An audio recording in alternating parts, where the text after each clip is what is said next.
a lot of Bitcoiners get very frustrated when they find out that it's actually quite difficult to get those friends and family to listen to them and to do something with Bitcoin or to even start reading or learning about it. So they get frustrated, and this especially gets vented a lot around Thanksgiving every year, of course, where you sit around a table with your friends and family and you realize that yet another year has passed and they still haven't done anything with all those resources you send them. You've had those conversations with them and they're just like, you know, they're making fun of you. They're like, what is this weird thing? Like, it's still not really going anywhere. They repeat the things you hear on the news, and, you know, that just keeps going on and on. So a lot of Bitcoiners get frustrated about it, and this gets shared online too, where on the one hand, Bitcoiners talk like this, like Bitcoin's the hardest money and laser eyes until $100,000, and Bitcoiners are like really dedicated and passionate about the asset that they've invested in.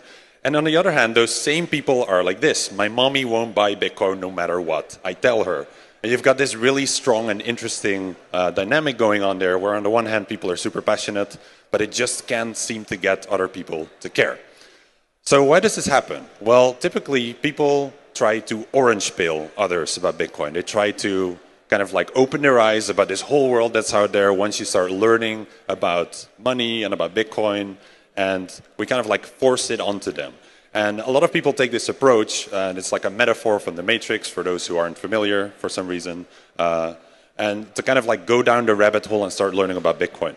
And what do Bitcoiners do then? We talk about Bitcoin as early as possible. We're not really listening to the person, we're just waiting to speak. We want to tell our story and get them into the Bitcoin rabbit hole. Or we talk about Bitcoin as sound or hard money and digital gold, and it's going to fundamentally change the way people use money.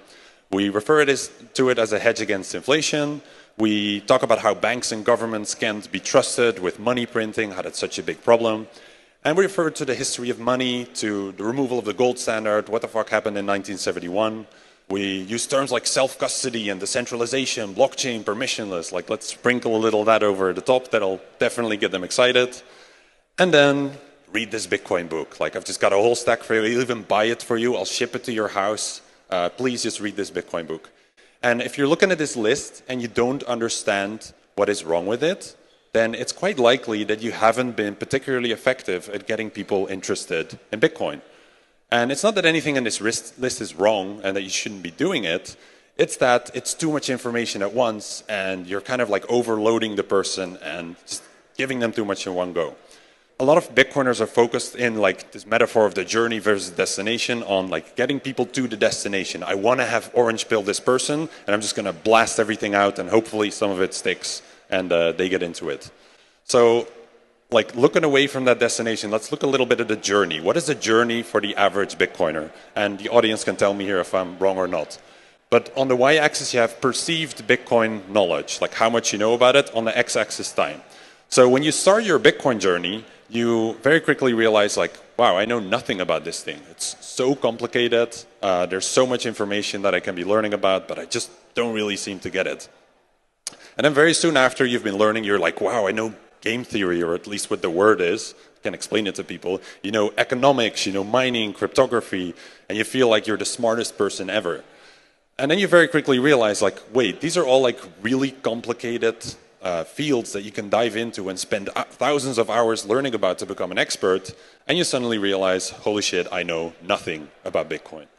And the tricky part there is that you're kind of faced with a choice. Like, I could become an expert about those things, but most Bitcoiners realize, well, you don't need to be an expert at mining to hold like a couple $1,000s or some Bitcoin and benefit from the price increases that that gets. So instead of going down that route of I'm going to become an expert at it, instead I'm going to start spreading the knowledge. So we get into this next phase of the Bitcoiner's journey, knowledge sharing. And initially, when you start your knowledge sharing, you talk to your friends and you realize, oh my God, my friends know nothing about Bitcoin. It's like, I thought I was bad, but they're worse and they don't understand money, they understand nothing. And then, of course, as you start explaining, you naturally get ridiculed. Like, yeah, but this is a Ponzi scheme, it's going to zero, like, what is this thing gonna do? You still can't buy anything with it, like you can't use it for your groceries, etc. So that's just how it goes. And then what does any rational person do at that point? They double down. You start giving them more information. You're going to bring them the best pitch ever about Bitcoin to get them super pumped and excited about it. And you think you sound like a genius. In practice, however, you pretty much come across like this. Bro, please buy some Bitcoin, bro. I promise you life is going to get better. Just protect yourself from inflation, and please just read this Bitcoin book, bro. That's how they look at you. And the response you'll typically get to this is something along the lines of, man, that's crazy. Catch the game last night? It's pretty frustrating if you just like gave it your all and they really just don't seem to get it. Now, you basically feel ignored. And what does any rational person do when they're getting ignored about something they're really passionate about? You triple down, of course, like any rational person would. But once you triple down, you very quickly realize the unfortunate truth that actually you kind of need new friends. And here we are, Bitcoiners. We all go to meetups and events like this and conferences to hang out with other Bitcoiners because we kind of need new friends who also get it. And the problem is, like, once you go through this journey and you get frustrated with people just not getting it, a lot of Bitcoiners give up on education. We just stop trying because we're like, these people, they just don't seem to get it. And then we get into a situation like this where a lot of Bitcoiners, instead of reflecting on themselves and being like, oh, maybe my Bitcoin explanation was bad and that's the problem, they're just like, nah, we're still early. That's the problem, right? Like, they just don't seem to get it. And all they need is just a bit of time, and Bitcoin price will go way up, and all of them will regret their lives and their decisions, and they'll come back to me, and then they'll just buy it in higher and start learning about everything. But in practice, that's not really how I think it's going to go. A lot of people wish for it to be that simple, but it doesn't really work that way. A lot of people just aren't going to get into Bitcoin. They're going to be incredibly salty, and they'll vote for politicians who will happily redistribute your Bitcoin. And that might be a world we end up in. So we shouldn't give up on Bitcoin education. So instead of focusing on the destination we're trying to get to, or thinking about like what journey are we on here, like can I get this person on their down the rabbit hole on their Bitcoin learning journey, you should actually think about the company, as like cheesy as this might be, like the company on that journey, like which people are you actually talking to and what do they think about Bitcoin? What's their perspective on it? And what's the delivery of your message to them? That's so incredibly important when you're educating people about Bitcoin. This is not a unique problem to Bitcoin. If you look at TED Talks, which everyone's familiar with, the second biggest TED Talk of all time is by a guy called Julian Treasure, which is about how to speak so that people want to listen. And speaking is an art. Education is an art. And a lot of people never really learned how to get very good at it.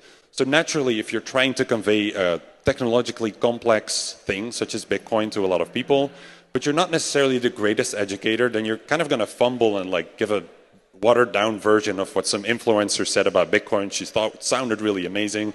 And then when you try it out yourself, it just doesn't really land. And people look at you like, what are you on about? Right? So this is a very universal problem. Everyone wants to learn how to speak in ways so that others want to listen. That's what I want to share some tips with you about. Now, it needs to start with this. You need to acknowledge that if you aren't necessarily the best educator, that you might not have the skill set and insights today to teach anyone about Bitcoin. And if you can acknowledge that, then you can start improving how you do it. But if you always just say, yeah, but the other person's the problem, like my explanations are good, they just don't seem to get it. And if they don't come to me, then I'm not going to bother anymore.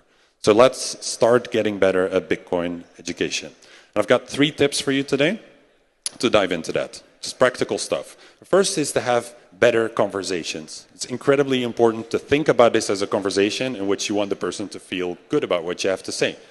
And a first tip there is to use questions rather than lectures. So you could just, someone could be like, oh, Bitcoin, what's that? And I spend the next 10 minutes talking and explaining them all the qualities of money and why they need this and what's broken about the world.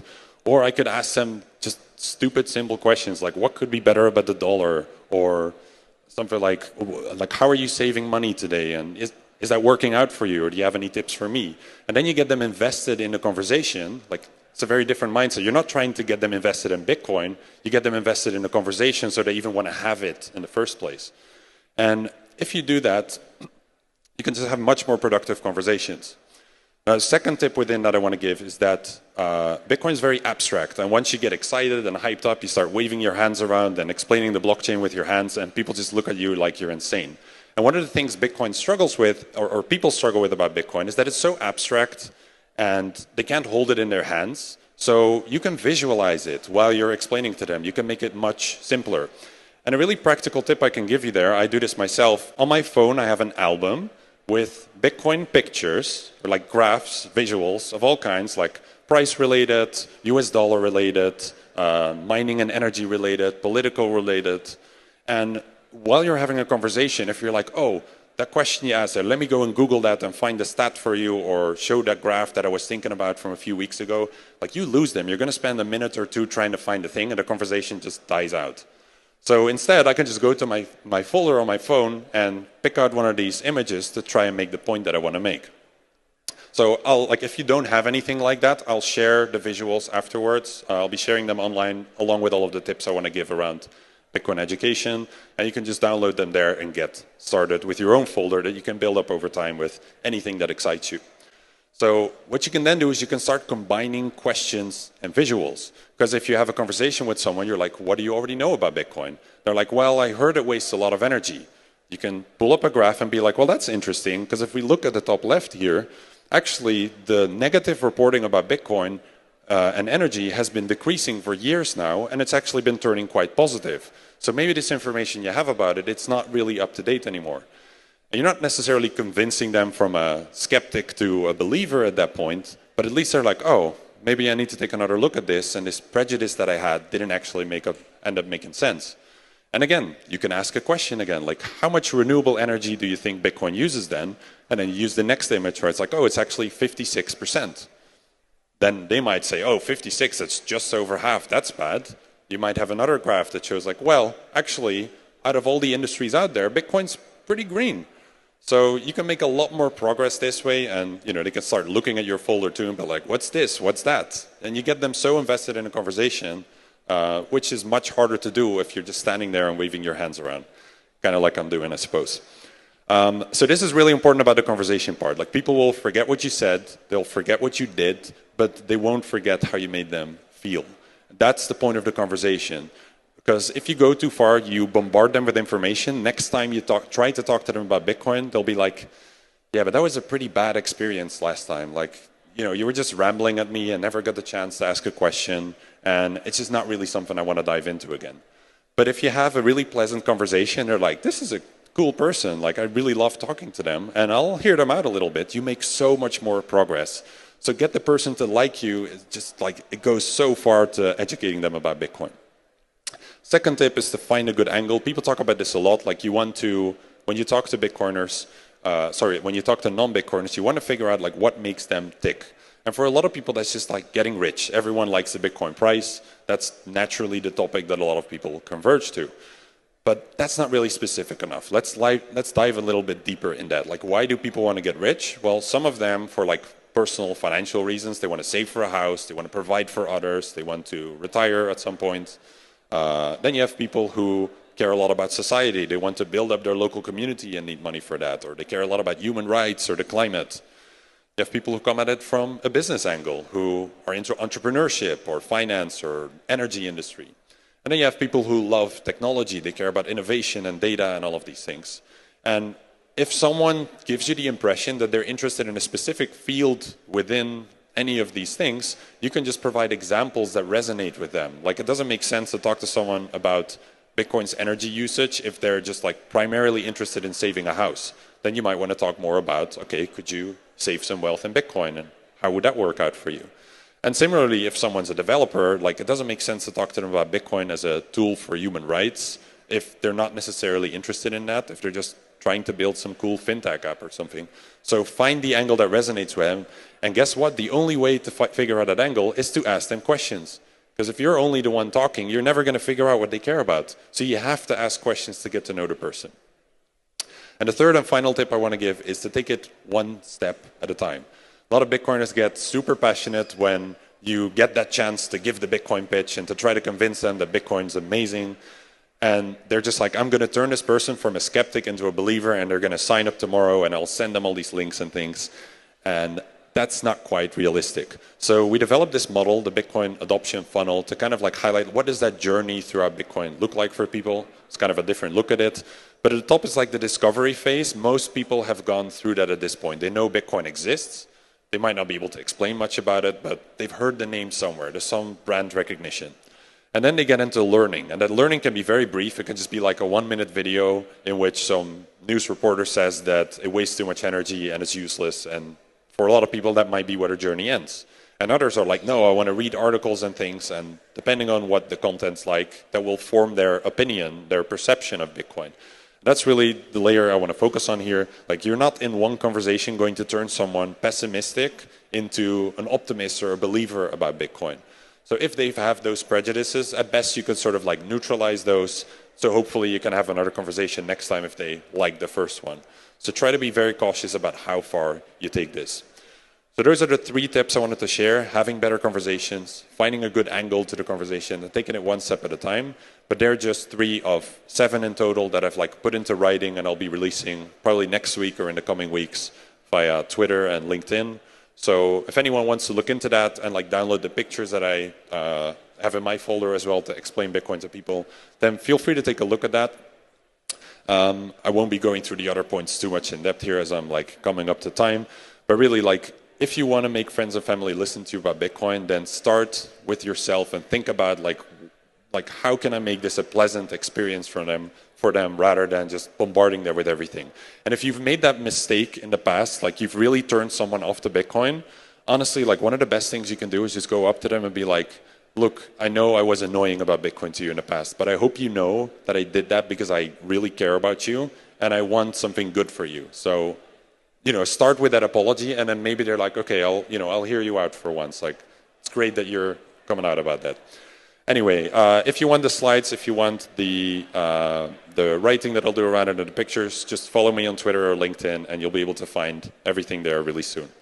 Thank you very much to the audience in the conference. Hope you all have a great time. Bye.